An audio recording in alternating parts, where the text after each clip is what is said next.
بسم الله الرحمن الرحيم لا حول ولا قوة إلا بالله العلي العظيم الحمد لله رب العالمين صلى الله على سيدنا محمد وآله الطيبين الطاهرين اللهم صل على محمد وآل محمد.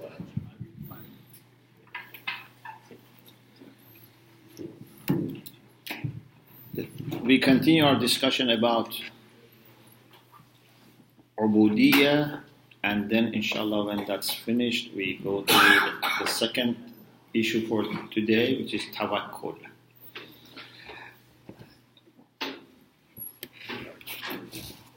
There is a beautiful hadith from Imam Sadiq alayhi salam,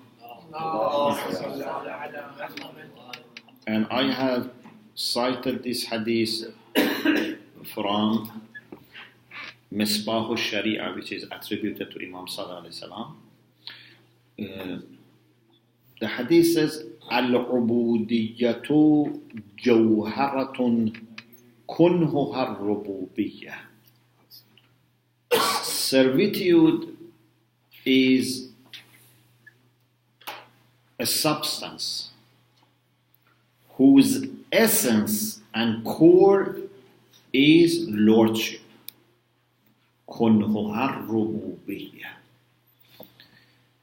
When we become servant of Allah subhanahu wa ta'ala, we are not losing our power or significance. By refusing to serve anyone other than Allah subhanahu wa ta'ala, indeed you are raising yourself.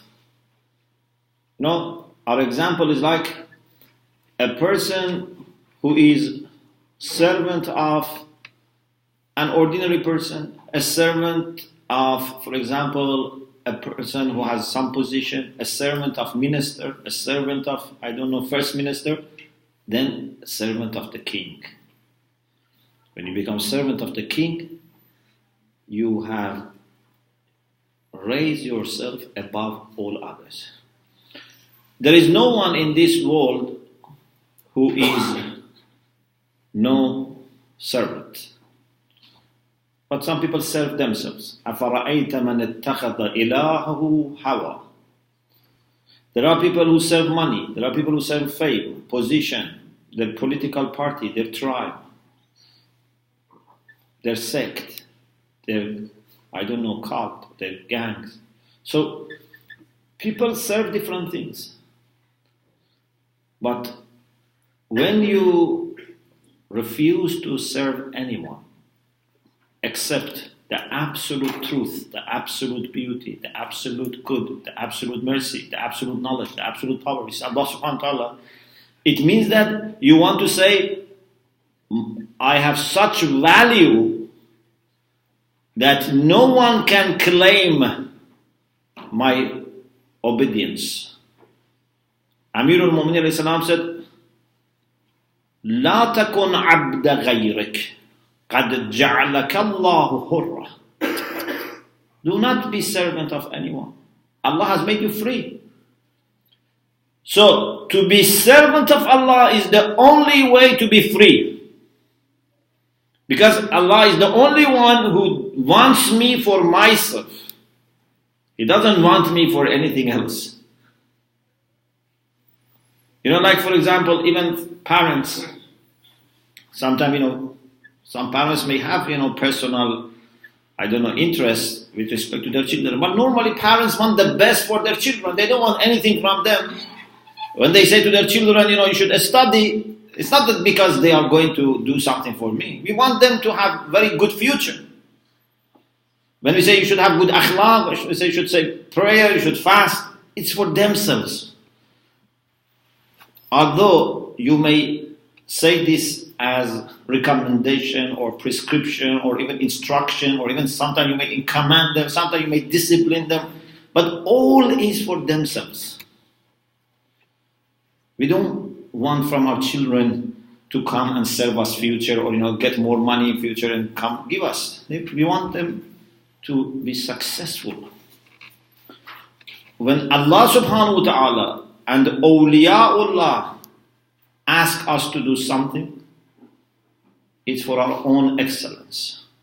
So, if someone refuses to serve others, refuses to serve his own ego, and only dedicates himself to Allah subhanahu wa ta'ala, then he goes above others.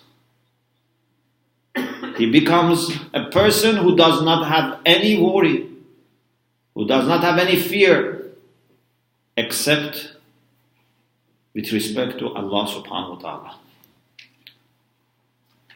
In Munajat Sha'baniyah, we say, Ilahi alhaqni binur izzaka al-abhaj fa'akuna laka 'arifan wa 'an siwaka munharifan wa minka khaifan muraqiban. Oh Allah, please let me join. Al-haqni. Al-haq means to make something join, to connect. Let me reach the light of your dignity, which is the most joyful light, the most exciting.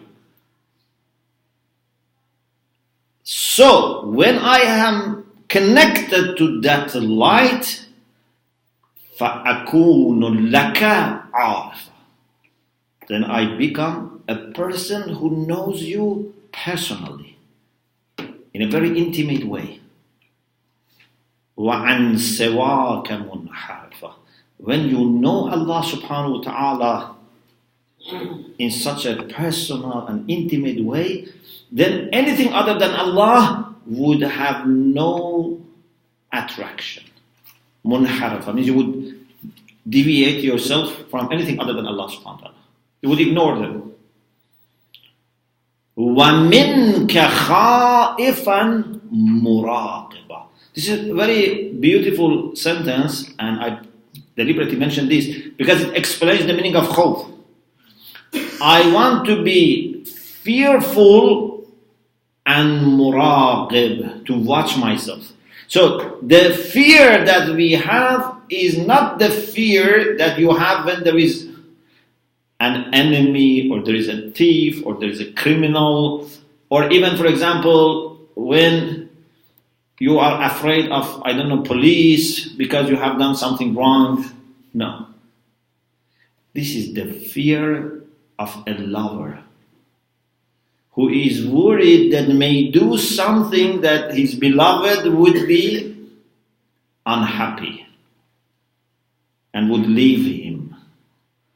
We don't want to do anything that would make Allah unhappy with us.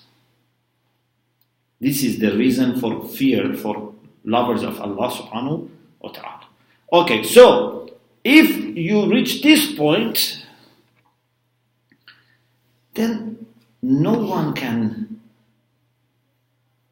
underestimate you. No one can, claim your servitude. No one can, do anything wrong with you. You are free. You are dignified. You are honorable. You can raise your head and say, I am a servant of Allah subhanahu wa ta'ala. And also on top of that, Allah subhanahu wa ta'ala would equip you with His own special support, with knowledge, with power, as we said before. I just finished with this hadith, this section, and we go to tawakkul. Abdi ati'ni. You remember we had this hadith. Abdi ati'ni aj'alka mathali. My servant, obey me, I will make you similar to myself. Okay? In which sense? أنا حي لا أموت أجعلك حيا لا تموت. I am living and never die. I make you also living, you never die. أنا غني لا أفتقر أجعلك غنيا لا تفتقر. I am rich, I never become poor. I make you rich, you never become poor. And whenever I want something, I say kun fayakun. I make you able to say kun fayakun. This happens in heaven. Whatever the people of heaven want would be brought for them.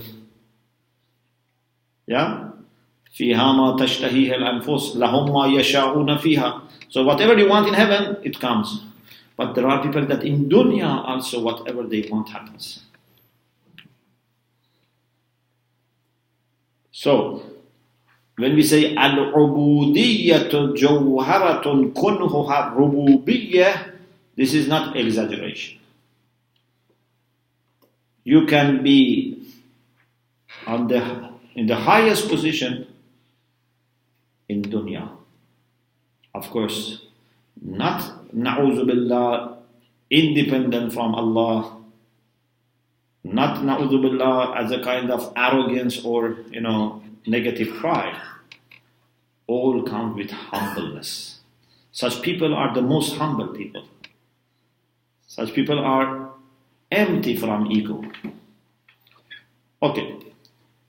Now we move on to the next lesson, lesson 10, about tawakkul. One of the virtues that we should observe with respect to our relation with Allah subhanahu wa ta'ala is tawakkul. First, let us read some verses of the Quran and then we explain what is the meaning of tawakkul.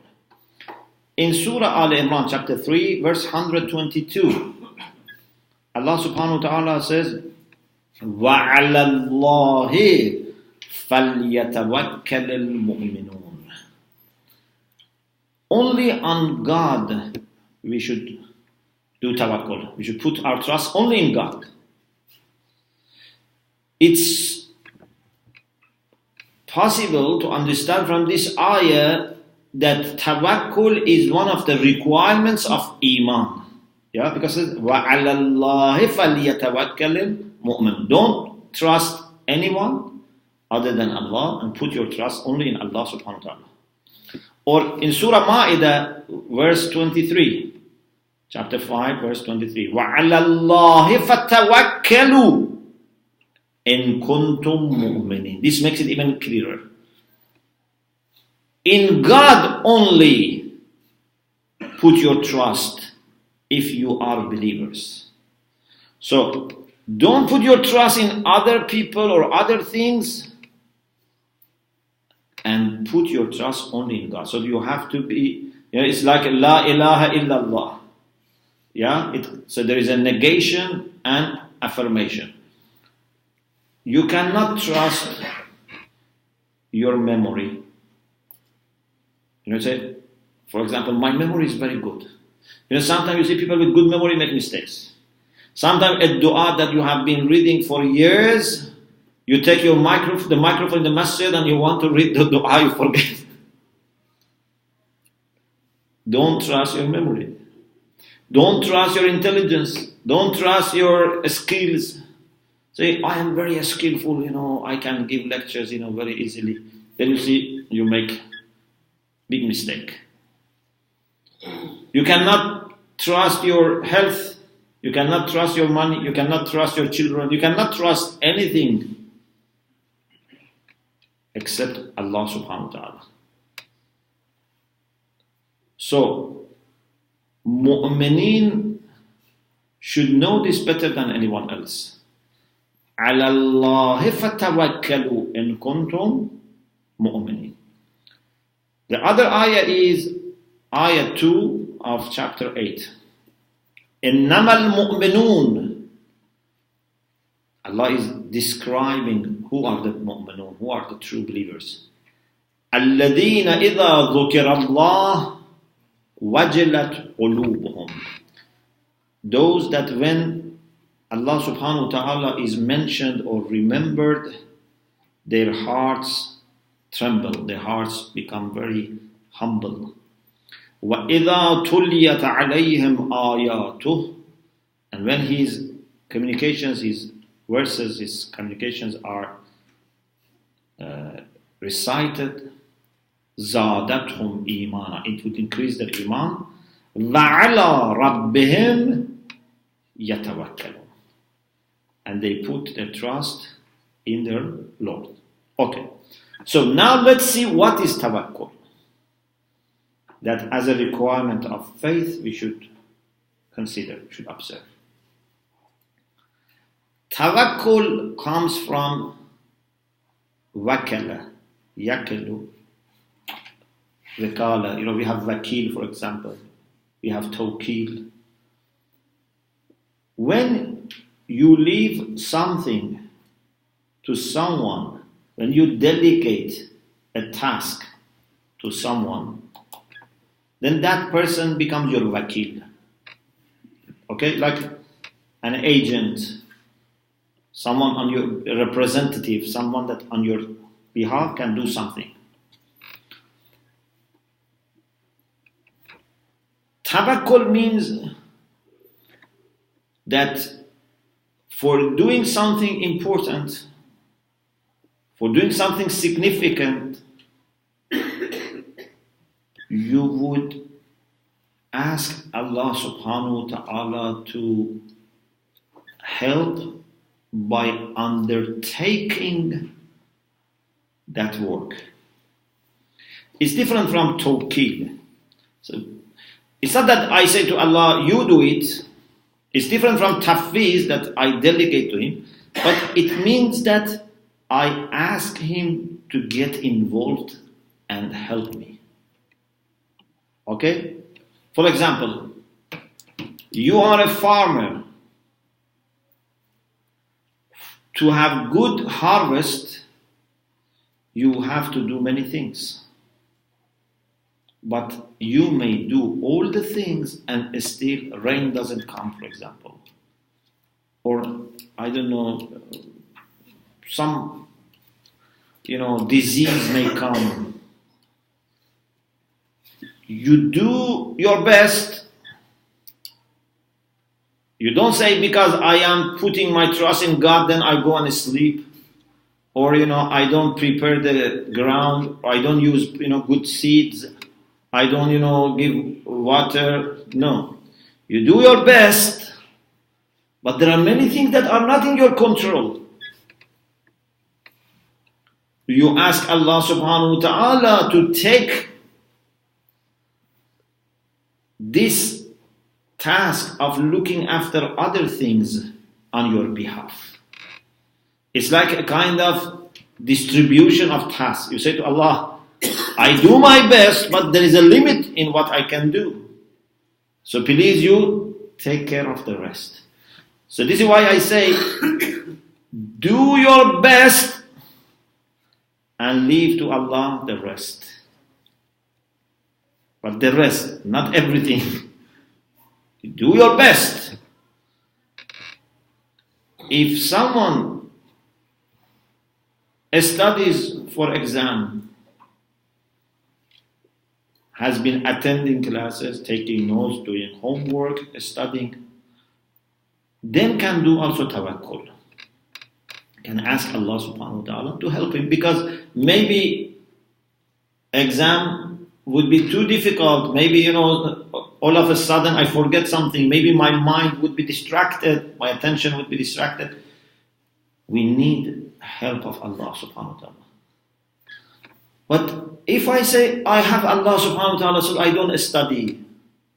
I don't take notes. I pray. Everyone, please pray for me. I have exam and I have not prepared myself. Okay, maybe once Allah helps you. Maybe twice Allah helps you. But because Allah loves you, once He would say, let me give him a lesson. This time he has to fail. Because then he becomes lazy and he always wants to do things, without preparation and wants to rely on me. He's not going to grow. He's not going to become mature. He's not going to become responsible. So we must not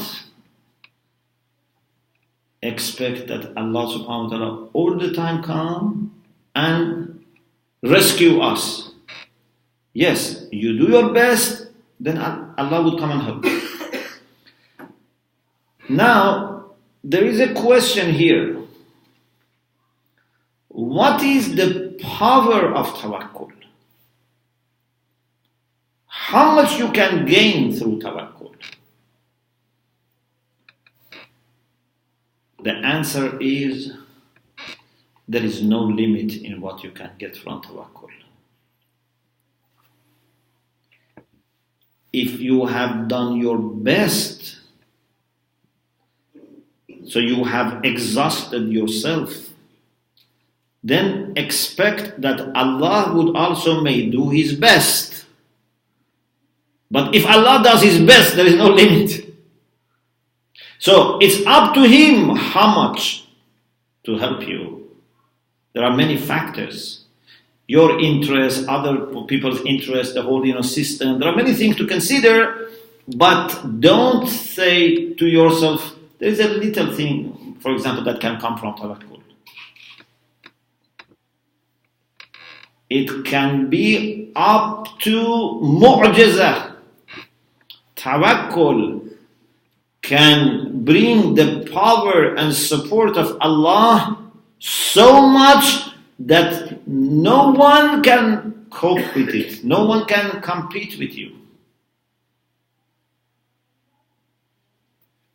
Inshallah, next week, maybe in Aqaid, so that sisters also can hear, I will talk about the power of spiritual tools, so that we know how much tawakkul, how much dua, how much tawassul, can help, inshallah. Alhamdulillah, Rabbil Alameen.